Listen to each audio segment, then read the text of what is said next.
ये बात भारतीय जनता पार्टी का बचाव नहीं कर पाई और इसमें खेल हो गया। ऐसा क्या कारण है कि उत्तर प्रदेश जैसे राज्य में भी बीजेपी का सफाया नजर आ रहा है? आप हमारे टीवी स्क्रीन पे देख सकते हैं, उत्तर प्रदेश में 43 सीटों पर 45 सीटों पर अभी तक रुझान सामने आए हैं जी। निश्चित तौर पर उत्तर प्रदेश में समाजवादी पार्टी और कांग्रेस ने मिलकर तो कमाल किया है। भारतीय जनता पार्टी को बड़ा झटका लगा है, इसलिए कि भारतीय जनता पार्टी को यहाँ से उम्मीद थी कि कम से कम 80 में से 70 सीटें जीतेंगे, लेकिन यहाँ जो गणित हुआ, मुझे जो समझ में आ रहा है, जैसे मैं पूर्वांचल गया हुआ था तो वहाँ जो पिछड़ा दलित और मुस्लिम उठे वो एक हो गए और वो समाजवादी पार्टी और कांग्रेस को उसका फायदा हुआ और इसका नुकसान जो है कहीं ना कहीं पहले जो सीटें बटी हुई थी कि मुसलमान लोग अगर कांग्रेस को वोट डाल रहे हैं और सपा को वोट डाल रहे हैं, चूंकि जो सपा का जो एक मेन वोटर बेस है, हम कहे कि अल्पसंख्यकों की पार्टी जो बोला जाता है, यादव मुसलमान है जी बिल्कुल, वायम जो उनका वायम फॉर्मूला रहता है यादव मुसलमान वाला, और बीजेपी एक हिंदुत्ववादी पार्टी की जो छवि बनी हुई है, तो जो पहले वोट बटे थे आधे कांग्रेस में जा रहे थे आधे सपा को जा रहे थे, इस बार वो चूंकि इंडी गठबंधन की वजह से सपा में गए, तो जैसा आप बताया नहीं, इसका एक और मैं कारण बता देता हूँ। जो बहुजन समाज पार्टी है वो ज़्यादातर दलित वोट अपनी तरफ लेती थी हर चुनाव में, आप देखेंगे, लेकिन इस चुनाव में बहुजन समाजवादी एकदम पार्टी खत्म जैसी स्थिति थी और जो दलित वोट है वो सपा कांग्रेस को चले गए। उसका फायदा दोनों दलों को हुआ और इसलिए जो 2019 में नहीं हो पाया था वो अभी हो गया। बीएसपी जो भारतीय बहुजन समाजवादी पार्टी थी, बसपा का कमजोर पड़ना, ये दोनों दलों को लाभ पहुंचा गया। आपको यादव जी, आपको पहले हम अपने दर्शकों को बता दें, बृजमोहन विजय ने जीत हासिल कर ली है। कोरबा में कांग्रेस बढ़त बनाए हुए है और लगातार हमारा जो मतगणना का जो रुझान है हम आप तक दिखा रहे हैं।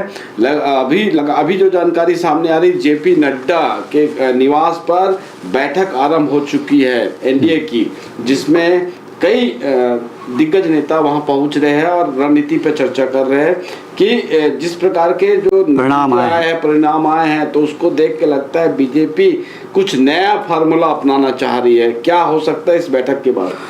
जी, सवेरे से मैं जो टीवी में देख रहा हूँ, जो आंकड़ा है, जो फिगर आया है, उसके बाद जिस तरह से बातें चल रही हैं टीवी के माध्यम से सुन रहे हैं कि जो इंडिया गठबंधन है वो कहीं ना कहीं चंद्रबाबू नायडू के संपर्क में है, वो कहीं ना कहीं नीतीश कुमार के संपर्क में है, तो अगर ऐसा हुआ तो निश्चित तौर पर फिर एनडीए को बड़ा तगड़ा नुकसान हो सकता है। लेकिन फिलहाल संभावना इसलिए कम है कि दोनों राज्यों में भी नीतीश कुमार बीजेपी के सहयोग से सरकार चला ही रहे। शायद उसी फार्मूले में बीजेपी भी काम कर रही हो कि जो छोटे छोटे दल, जो अन्य लोग अन्य हैं, जो अदर 16, इनसे बातचीत की जाए, इनको मिला के अपनी संख्या बढ़ाई जाए। इस पर भी संभावनाएं तलाश रहे होंगे, क्योंकि इसके लिए अमित शाह जाने भी जाते हैं। अब आप छत्तीसगढ़ की बात करेंगे। छत्तीसगढ़ में अभी तक 10 में से 1 कांग्रेस के पास झोली में जाती हुई दिख रही है सीट, वो भी कोरबा की। ऐसा क्या हुआ है कि छत्तीसगढ़ में हमेशा कांग्रेस 5 से 4 में आई, 4 से 3 में, और उस पर लास्ट में अभी तक जो परिणाम सामने आ रहे 1, तो कैसा देखते छत्तीसगढ़ की राजनीति दोनों पार्टियों में?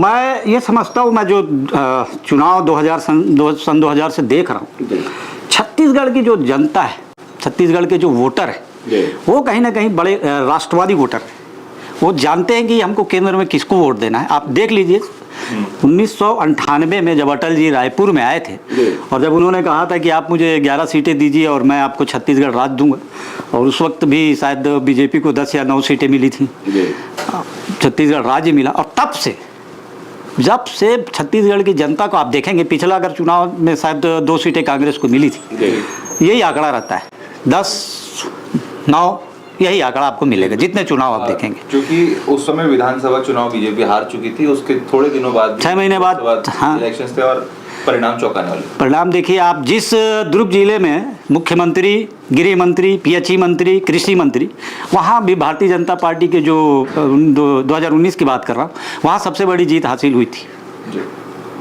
तो ये वोटर को समझ है छत्तीसगढ़ की कि किसके साथ जाना है। अब कोरबा की बात कर रहे हैं आप, तो कोरबा में जो मैंने जो पता किया, मैं जब गया था कोरबा, तो कहीं ना कहीं सरोज पांडे का बाहरी होना को बहुत नुकसान कर गया, उसको कवर नहीं कर पाए। भले ये कहा जा रहा था कि मोदी के नाम पर वहाँ कोरबा में सरोज पांडे जीत जाए, वोट मिल जाए, लेकिन ऐसा हो नहीं पाया और वहाँ भाजपा को नुकसान होता साफ तौर पे दिख रहा है। जिस प्रकार आप आम आदमी पार्टी की हम बात कर रहे हैं, आम आदमी पार्टी दिल्ली और पंजाब में अपनी सरकार बनाई है, लेकिन दिल्ली में पूरा आप में का कोई भी सांसद, जो अब तक रुझान हमारे सामने है कि आपका कोई भी सांसद नहीं जीत पाया है, अभी तक रुझान है, अभी तक फाइनल नहीं हुआ है, तो पूरी सीट में भारतीय जनता पार्टी का कब्जा, ऐसा क्यों?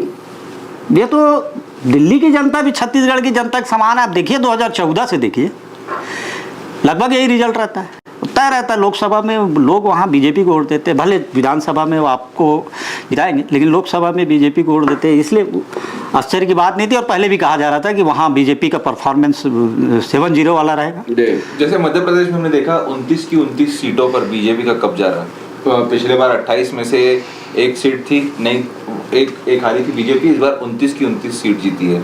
तो ऐसा क्या आप बाकी राज्यों में देखेंगे? राजस्थान में तो विपरीत है, चूंकि हिंदी पट्टी ही है, तो ऐसा क्यों आपको लग रहा है? इसलिए ये बड़ा कमाल हुआ है।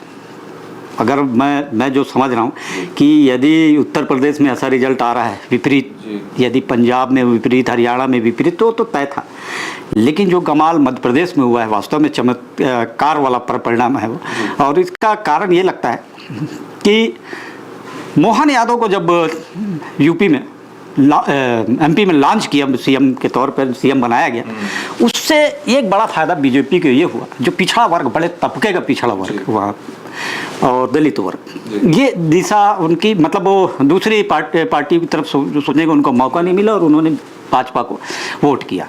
आप जैसे मोहन यादव की बात की आपने, दलित चेहरे को वोट वाली बात, उनका ओबीसी पिछड़ा, उनका जो ससुराल है वो सुल्तानपुर में उत्तर प्रदेश में, तो कहीं ना कहीं यादव कैंडिडेट को उतारने के पीछे ये ऐसी कथाएं चलती थी, स्टोरीज चलती थी कि यादव आने वाले समय में लोकसभा चुनाव है, उत्तर प्रदेश में यादव समाज ज्यादा है, तो वो वहाँ प्रचार करने में जाते थे, पूरे इलेक्शन में वो यूपी में प्रचार करने, तो उनका भी वो एक जादू दिखा नहीं कि आपने एक यादव को सीएम बनाया मध्य प्रदेश में तो कुछ अच्छा रिजल्ट लाएंगे। बिल्कुल, उस वक्त ऐसा लग रहा था जब मोहन यादव को सीएम बनाया गया था, तो उस वक्त ऐसा लग रहा था कि इस मध्य प्रदेश का असर यूपी में होगा, बिहार में होगा, लेकिन मध्य प्रदेश में तो हुआ, लेकिन इन दो राज्यों में नहीं हुआ।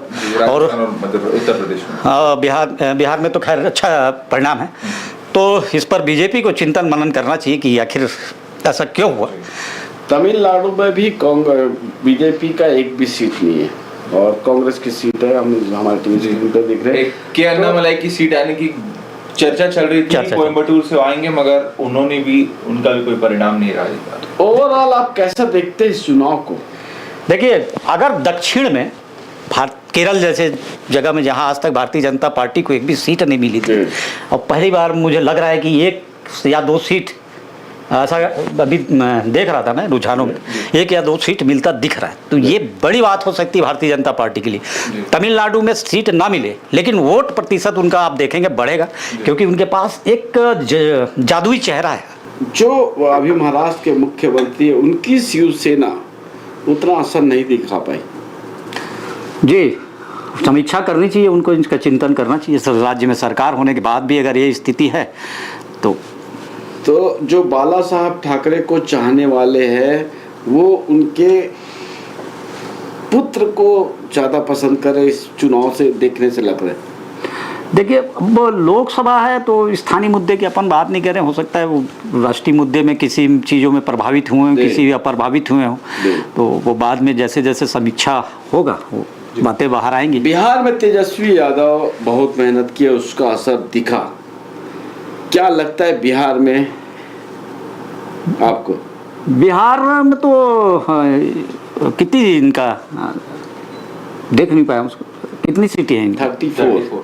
तो अच्छा प्रदर्शन है अगर बिहार में, जैसे ऐसा लग रहा था जिस तरह से तेजस्वी आक्रामक थे, राहुल गांधी आक्रामक थे, तो वहाँ ये लग रहा था कि वहाँ भी एनडीए की सीटें बहुत घटेंगी। लेकिन अच्छा, परफॉर्मेंस को मैं ठीक मानता हूँ। बिहार की जनता ने नीतीश के सुशासन पर मुहर लगाया।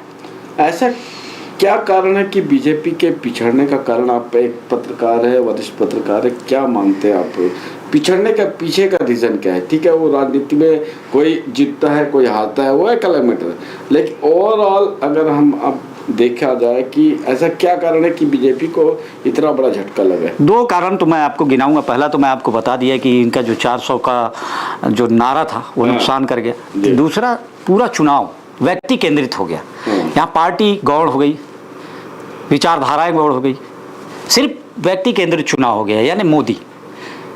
और जिस तरह की बयानबाजियाँ चल रही थी, चाहे भारतीय जनता पार्टी के नेताओं की तरफ से हो, चाहे एनडीए गठबंधन के नेताओं की तरफ से हो, वो भी कहीं ना कहीं नुकसान पहुँचाया। और एक चीज़ और, अभी चुनाव आयोग ने भी माना कि गर्मी के मौसम में चुनाव नहीं कराना था, हमसे गलती हुई। लोग वोट करने का पीछे गर्मी कहाँ से? गर्मी आएगी, वोट देने लोग निकले नहीं। आप 40% लोगों ने वोट नहीं दिया जी। कितनी शर्म की बात है। जागरूक देश में, लोकतंत्र में 40% लोग वोट नहीं दे रहे हैं, 60% लोग भाग्य तय कर रहे हैं। तो ये कहीं ना कहीं इस पर निर्णय लेना पड़ेगा कि एक कानून तो बनना चाहिए वोट देने को लेकर, अनिवार्य होना चाहिए वोट। तो अब हमने महाराष्ट्र की बात करी, बिहार की बात करी, अब हम चलते हैं। कवासी लखमा हार चुके हैं। कवासी लखमा हार चुके हैं। महेश कश्यप ने कवासी लखमा को हरा दिया है और इसी के साथ साथ सरगुजा से चिंतामणि महाराज भी जीत चुके हैं। कवासी लखमा जी का हारना तो पहले से तय था, क्योंकि जो उनके बयान चल रहे थे जब उनको टिकट मिला, सेना पुलिस को लेकर भी उनके बयान चल रहे थे ये कि मैं तो दुल्हन देखने गया था, मुझे ही दुल्हन। 1000 वोट से पीछे चल रहे हैं और कांग्रेस ने कोरबा में ना बढ़त बनाए हुए। तो कांग्रेस शायद कोरबा से ही एक उम्मीद कर सकती है इस छत्तीसगढ़ के आम चुनाव में कि वहीं से उनको जीत मिले। और चरणजीत सिंह चन्नी जो पूर्व सीएम थे पंजाब के, वो भी जीत चुके हैं। जी। और छिंदवाड़ा की हम बात करें तो छिंदवाड़ा में कमलनाथ के बेटे उन्होंने भी अपनी सीट गंवा दी है। गुरुग्राम के में राव इंद्रजीत आगे निकल गए हैं। हिमाचल में बीजेपी 4 सीटों पर जीत दर्ज कर ली है। चांदना ने विक्रमादित्य को हरा दिया है। हाँ, अब आप चर्चा करते हैं साउथ की लेके। साउथ को कैसा देखते हैं आप? साउथ ने इस बार बीजेपी एनडीए गठबंधन की मैं समझता हूँ कि बहुत हद तक लाज बचा ली है। नहीं तो जो स्थिति, जो परिणाम उसकी को कल्पना से बाहर था, जो झटका उत्तर भारत से मिला काफ़ी हद तक। जैसे मैं कह रहा था कि केरल में 1 या 2 सीट आना अपने आप में बहुत बड़ी बात है। बंगाल से बीजेपी को झटका लगा क्योंकि बंगाल से उम्मीद थी, पिछले बार 18 सीट आया था, इस बार शायद 10 में सिमट गई है। ये को हुआ, ममता बनर्जी का मतचलवा बंगाल में बरकरार है। राष्ट्रीय पार्टी क्षेत्रीय पार्टी को डगमगा नहीं पाई। जी, ये इस बात पे सहमत हूँ। जिस तरह से नरेंद्र मोदी को भी उम्मीद थी कि बंगाल इस बार कुछ बड़ा परिणाम देने जा रहा है। बंगाल से मात्र 1 सीट मिली है कांग्रेस को, अधीर रंजन चौधरी, जिसमें यूसुफ पठान क्रिकेटर बहरामपुर से, वो सीट जीत चुकी है कांग्रेस। और 12 सीटें बीजेपी को मिली है। अभी निर्णय किसी पे नहीं आया, पर अच्छी बढ़त है। और आप देखेंगे तो तृणमूल कांग्रेस 29 सीटें है वहाँ पे, और क्षेत्रीय दल होने का ये एक जो जीता जागता उदाहरण है वो ये दिख रहा है। और उत्तर प्रदेश की अगर हम बात करें तो उत्तर प्रदेश में भी जिस प्रकार से हमने बात की कि जो वोट पहले बढ़ जाते थे वो वोट बटे नहीं, इस वजह से जो रणनीति अखिलेश और राहुल गांधी की काम आई, तो उसका आज एक परिणाम देखने को मिल रहा है कि इतना बड़े मैंडेट के साथ उत्तर प्रदेश की। आपसे मैं यादव जी, आपसे मैं पूछना चाहता हूँ, अगर एनडीए गठबंधन सरकार बनाती है तो प्रधानमंत्री कौन हो सकते हैं?